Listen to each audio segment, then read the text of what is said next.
everybody, it's Brianne from Get Your Fix. I just thought I'd check in with you guys today and give you kind of just a little tip information, something that I kind of have been going by but haven't really mentioned anything or haven't said anything. And I saw a post today on scrolling through on Facebook, so it kind of got me thinking and thought I'd throw it out there for you guys. So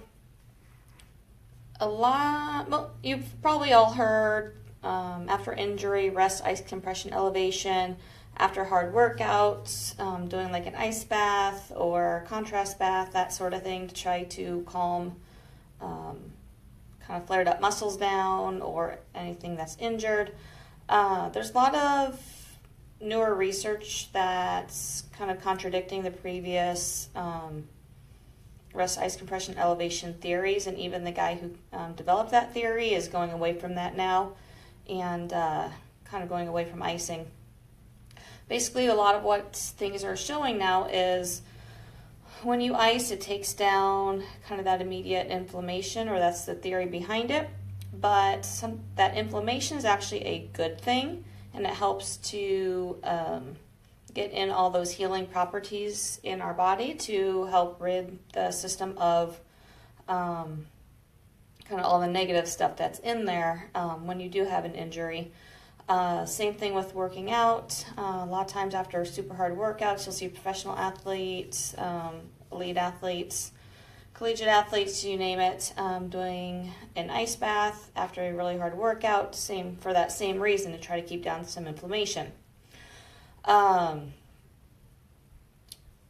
Kind of a good and bad thing depending on what you're trying to do based on kind of some more recent research that I've been doing myself into the subject. Basically, if you're trying to make strength gains, then you want that inflammation in there. You basically want that muscle breakdown in order to build that muscle back up.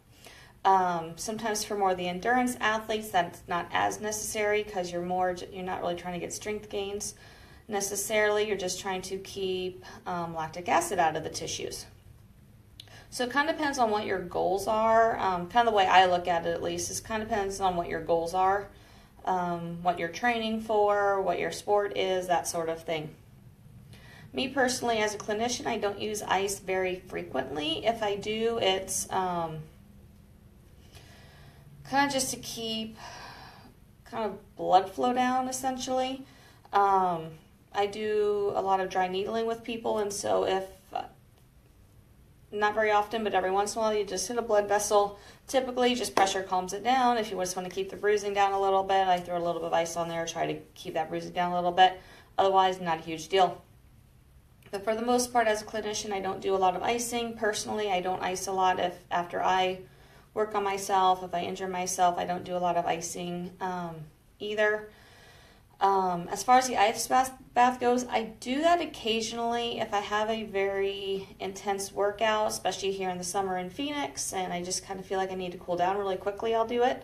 But what I do first is I drain my legs to try to keep the lactic acid out of my legs, and then I'll do it. So rather than just trying to constrict those blood vessels to keep it out, I literally try to get everything out of my legs that I can, and then I will do an ice bath to try to keep it out of there, and that usually helps with my recovery. But like I stated earlier, I do that more with my kind of just burner cardio, fatigue the legs out workout, rather than more of those I'm trying to build strength with heavy lifts type workouts. So kind of depends on what you're working on and whether you should ice or not. But if you have any questions or comments on this, please post them here. I would love to answer you. And feel free to look into this for yourself. Just kind of do some research and see what you can find out there.